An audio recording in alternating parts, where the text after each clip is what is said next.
Pinagwawasak ni Shin ang lahat ng madaanan at nagpatuloy sa pagsugod. Nababahala na sila ko kaya sinabi ni Bikyo na tila isang maze ang Inner Palace kaya mahihirapan ng mga kalaban na mahanap sila. Sa kabila nito ay kailangan pa rin nilang siguruhin na mapangalagaan ang bloodline ni Kingsei. Samantala sa labas ay pinagpapatay na ni Hanroki ang mga tao. Alam din nila ang daanan dahil sa impormasyon mula kay Ryo Fui. Di inaasahan nila Shin ang nakitang kalagayan ng Royal Capital. Nag-alala ang mga kasama ngunit sinabi ni Shin na medyo kabisado niya na ang lugar. Samantala sa Tenbi Palace ay nagdebate sila Ryo Fui at Kingsei. Dumating din sila Saitoko, Rui, Rishi at ang Reyna upang makinig. Alam ng dalawa na nakadepende sa resulta ng pag-aaklas ng I-Army ang tadhana nila. Ngunit nais munang malaman ng Chancellor kung ano ang plano ni Sei upang masakop ang Middle Kingdom. Samantala nakita nila Shin ang nakabukas na gate na agad nilang sinugod. Nais din daw malaman ni Sei kung anong plano ni Ryo Fui kung ito ang manalo. Giit ng Chancellor na gagamitin niya ang talino sa pananalapi upang masakop ang Middle Kingdom. Sa katunayan ay naging isa siyang Chancellor mula sa isang hamak na merchant gamit ang kapangyarihan ng salapi. Kaya ito ang gagamitin niya upang makagawa ng ugnayan sa ibang mga kaharian. Giit ng hari na sinasamantala nito ang pagiging greedy ng mga tao. Sagot ni Ryo Fui na mas mabuti na ito kaysa sa karahasan at siya lang ang makakagawa nito. Nainis si Rui sa pagtataas nito ng sariling upuan ngunit sinabi ni Saitoko na may basehan ang sinasabi nito dahil sa dami ng napatunayan ng Chancellor. Saka ipinangako ni Ryo Fui na magagawa niyang pinakamayamang kaharian ang Qin kapag siya ang naging hari. Magiging masagana din daw ang mamamayan ng Qin at magiging masaya ang lahat. Napatanong ang matanda kung posible ito sa panahon ng digmaan. Sagot ng Chancellor na sila ang magsisilbing pahinga ng mga nalulungkot na bansa dahil sa mga digmaan kaya siguradong makikisama ang mga ito upang gumaan ang buhay ng isa't isa. At ang Qin ang magiging sentro ng lahat ng kalakalan sa Middle Kingdom.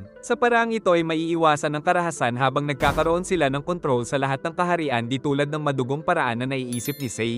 Pinagpapatay na ni Hanroki ang royal blood ng Qin. Pinatay ni Jueteki ang mga Qin soldier at pinagpapanapa ang mga ito. Napagtanto nila Ten at Shokaku na elite force ang kaharap dahil sa husay ng mga ito saka sumugod pa ang mga kawal ni Jueteki dahil matagal na daw niyang hinihintay ang pagkakataon na makabawi sa mga sumakop sa kanila. Nakita nila Shin ang mga bantay sa Inner Palace kaya nagtanong siya ng direksyon. Subalit tinusok siya nito dahil mga kasabwat din pala sa rebelyon. Pinaulanan din sila ng mga palaso kaya iniligtas siya ni Denyo. Nakita ni Sei ang mga galit na kaluluwa sa likod ni Ryo Fui na sinasabing hindi talaga lubusang matitigil ang karahasan. Napansin ni Rui ang mabubuting kaluluwa na siyang gumagabay kay Sei. Kaya narinig niya ang salita ni Shika na huwag siyang matakot. Sinabi ng hari na isang panaginip lang ang naiisip ni Ryo Fui dahil kapag nakaipon na ng sapat na lakas ang mga kaharian ay siguradong sasakupin din sila ng mga ito dahil natural na sa tao ang paghahangad at karahasan. At mapapatunayan niya ito dahil sa karanasan sa Kontan na capital ng Shu. Naintriga ang Chancellor sa kanyang karanasan. Kaya kinwento ni Sei na binubugbog siya ng mga tao at pinagmamalupitan pa ng ina. Ngunit isang araw ay nakilala niya si Shika. Ito ang nagligtas sa kanya mula sa kanyang mga multo. At inialay din ito ang sariling buhay para sa kanya. Dagdag pa nitong ang lahat ng mga nag-alay ng buhay para sa ipinaglalaban ay ang nagbibigay sa kanya ng liwanag. Kaya alam niyang sa kabila ng karahasan ay meron pa ring pag-asa at ang pag-asang ito ang nais niyang makamtan. Sumakit ang ulo ni Ryo Fui dahil magkaiba talaga sila ng pamamaraan ni Sei. Kaya kailangan na lang nilang maghintay kung sino ang mananalo sa kanila ayon sa kahihinatnan ng laban sa Konyo. Patuloy ang pagkitil ni Hanroki sa kahinanap na nila ang pamilya ni Sei. Samantala napansin ni Bikyo na may nauna nang nakapasok dahil gumalaw ang nilagay niyang palatandaan na bato. Kalaunan ay dumating ang isang lalaki na nagkunwaring nais tumulong ngunit alam nilang kalaban ito. Nang bigla itong nanaksak at nadaganan ng paa ni Yu sa katuluyang pinatay si Bikyo kaya napilitan silang tumakas. Masakit ang paa ni Yu ngunit pinilit pa rin itong tumakbo. Samantala tinatakot ng mga rebelde ang mga tao na papatayin kung di mahahanap ang anak ng hari. Kabisado ni Yu ang lugar kaya malapit na silang makatakas pero masakit na ang kanyang paa. Sa kasamaang palad ay nahanap pa sila ni Hanroki kaya pinatakas niya na lang ang mag-ina upang mailigtas ang bloodline ng hari. Nang malapit na siyang mapatay ay dumating naman si Shin upang iligtas siya. At kahit pinagtulungan siya ng mga ito ay nagawa ng bida na maubos ang mga banong sundalo tapos pinutol niya rin ang kamay ni Hanroki. Dumating ang mga kasama ni Shin kaya iniwan si Hanroki ng mga kawal niya. Sinabi ng bida na sinundan niya ang maraming pinatay ng mga ito kaya niya nalaman ang kanilang lokasyon sabay suntok sa pangit nitong mukha. Pero pinaasikaso niya ito kay Kyogai upang makakuha pa dito ng mga impormasyon. Nagbalik sila ko kaya nakita na rin ni Shin ang anak ni Sei at nagpakilala siyang matalik na kaibigan ng ama nito. Pagkatapos maglinis ng sugat ay kailangan pa rin nilang magpatuloy dahil napakarami pang kalaban. Habang tumatagal ay mas nagiging mapanganib dahil napakarami talaga ng rebel army kaya naisip ni Ten na kailangan nilang may sarado ang gate o di kaya ay mapatay si General Joeteki, ngunit napakahirap nitong gawin dahil ngayon ay inaatake na rin sila ng mga ito. Tapos dumating pa ang elite force ni Joeteki na tinatawag niyang Battle Axe. Ngunit narinig nila ang trumpet na siyang hudyat ng pagdating ng puwersa ng High Commander pero tiwala si Joeteki sa puwersa niyang nasa likod. Di lubos maisip ni Shokaku na iniwan ni Shoheiko ng poder ni Ryofui.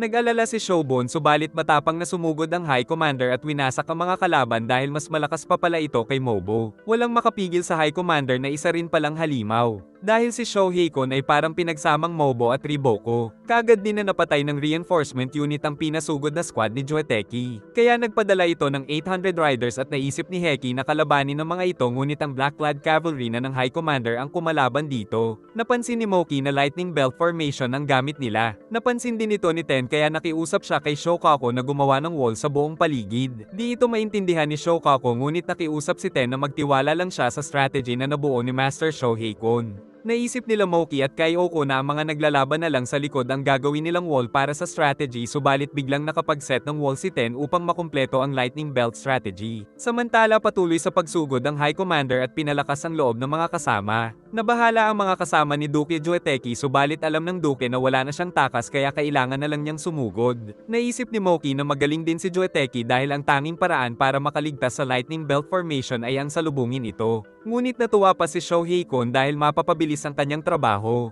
Patuloy silang sumugod hanggang magkabanggaan ng mga kabayo ngunit hindi pa rin huminto. Dito ay ipinagbili na ni Joeteki ang kanyang buong angkan at paghihiganti sa Chin. Saka siya nakipagsabayan sa High Commander ngunit sa isang iglap ay naputol ang kanyang kamay at sumunod ang ulo nito. Dahil dito ay nagbunyi ang Chin army sa pagkapanalo ng High Commander. Dahil marami pa rin ang kalaban ay pinag-utos ni Kaioko na lituhin ang mga ito upang lumabas sa gate ng Konyo. Nagkaroon ng kalituhan ng rebel army dahil wala na silang pinuno kaya nagpatuloy na lang sila sa pagtakbo.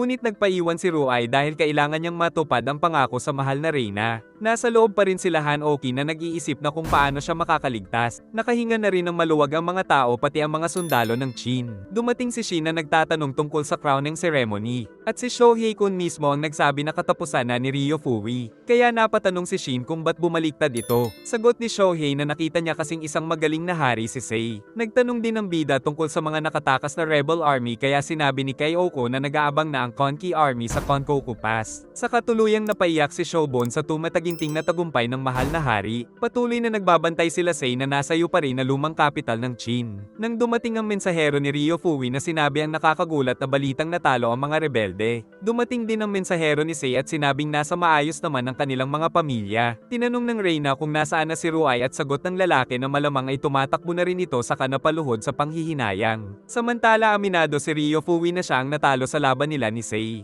Malungkot si Ruai habang papauwi, subalit di nila inaasahang naghihintay ang Konki army sa labas ng Konkoku Pass na pinagtutusok sila at walang awang sinagasaan. Pinaulanan din sila ng mga palaso at meron din na nagmula sa loob kaya napalaman at napatay ang lahat ng sundalo ng Ai hanggang si Ruai na lang ang matira. Samantala sa digmaan ng army nila Karin at Mobo ay nagsimula ng umatras ang So army dahil natalo na ang rebel army sa Konyo. Kaya napagtanto ng tatlo na kasabuat talaga ang So Kingdom sa pagtatag ng Ai country. Pagkatapos ng digmaan ay malaki ang pinsalang naiwan sa Konyo kaya galit na galit ang lahat kay Ruai. Sa paglilitis ay inako ni Ruai ang lahat ng paghahanda sa rebelyon at sinabi niya rin na si Ryofui ang mastermind nito. Subalit pinagtatanggol niyang walang kinalaman dito si Queen Dowager. Dumating si Dowager at inako ang kasalanan kaya kung papatayin daw si Ruai ay siya na ang unahin ni Sei subalit ayaw ng hari. Nang malaman ni Dowager na papatayin rin ang kanilang dalawang anak ni Ruai ay nagulat ang lahat ng lumuha dito sa harapan ni Sei. At sinabing matagal na siyang nagamit ni Ryofui ngunit simula nang magkaroon sila ng anak ni Ruai ay nagkaroon ng saysay ang kanyang masalimuot na buhay.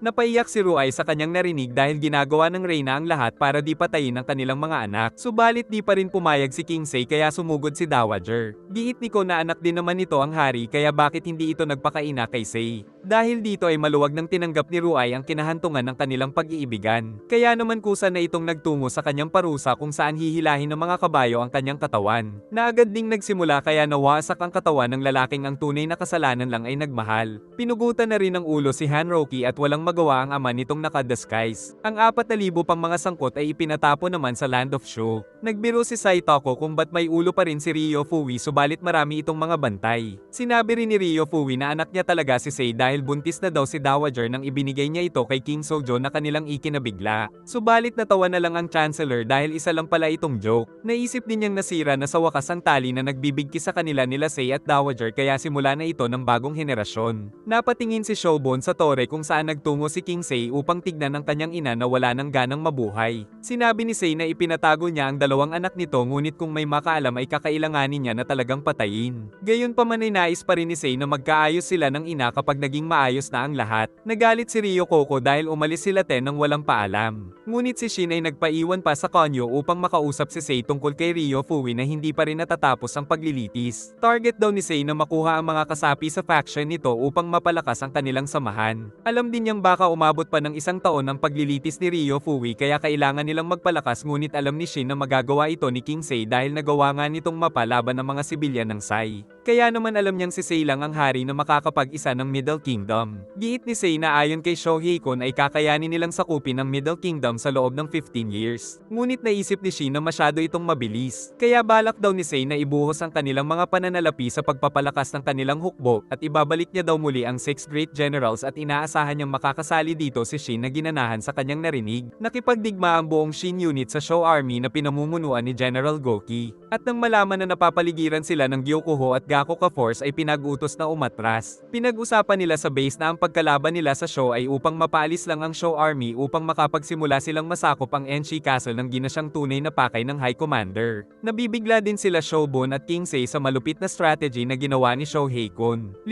araw ang lumipas ay nabalitaan na lang ni Shin na nasakop na nila ang Enshi Castle kaya kailangan na lang nilang magdepensa. Subalit napatanong si Shin kung kaninong unit ang nakasakop sa Enshi Castle. Pagdating ay namangha sila sa laki ng kastilyo. Pagpasok ay nalaman nilang si Yu Tanwa pala ang sumugod sa kastilyong ito. Giit ni Ten na nakuha na ni Yu Tanwa ang titulo na katumbas ng isang Great General. Samantala sa So ay namatay na si King Koretsu. At habang nagluluksa si Shun Shinkun ay pinatay naman siya ng mga asasin. Isang malaking kawalan ng pagkamatay ng dalawang pinuno ng So. Nagagalit si Koyoko dahil nais niyang malaman kung sino ang pumatay kay Shun Shinkun. Nalaman nila kay Karin na anak talaga ni Shun Shinkun ang kasalukuyang 2 years old na anak at tagapagmana ng hari. Dahil walang anak si King Koretsu ay ibinigay ni Shun Shinkun ang kanyang asawa subalit buntis na daw ito nang mapunta sa hari. Tapos ang kuya daw ng babae na binigay ni Shun Shinkun sa hari ang nagpapatay sa kanya. Nabigla ang dalawa nang makitang si Renpa pala ang kikitain nila. Giit ni Renpa na kung kasapi pa siya sa Show Kingdom ay sasakupin niya na sana ang So kung malaman na ganito ang kalagayan ngayon. Giit ni Rien na kailangan nilang maayos ang sistema bago pa malaman ng ibang kaharian. Ngunit walang tiwala si Karin sa kakayahan ni Rien. Pero nang maisip na nag-abala si Renpa para kay Rien ay naisip niyang baka may bitaw din ito. Nakiusap rin si Rien na tulungan siya ni Karin sa pamamalakad ng 300,000 nilang mga kawal bilang kasama niyang Chancellor ng So. Nagtsa muna sila sa labas para mag-usap. Nais daw ni Shun Shinkun na sundin ang normal kaya magiging hari ang kapatid ni Koretsu na sunod sa pila pero ayaw ni Rien. Dahil isa daw itong abnoy at magiging katapusan na ng So kung ito ang maupo sa trono at malalagay din sa panganib ang kanyang kapatid. Kaya pinapatay niya si Shun Shinkun upang walang pumigil sa kanyang baguhin ng royal bloodline. Natawa si Karin dahil ginawa itong lahat ni Rien para sa kapatid. Upang maintindihan siya ay pinaalala niyang noon ay naging desperada din si Karin upang mailigtas ang kapatid. At kalaunan ay muling hiningi ni Rien ang tulong nito. Napag-usapan ng 3 rookie ang tungkol sa planong pagbabalik ni King Sei ng 6 Great General.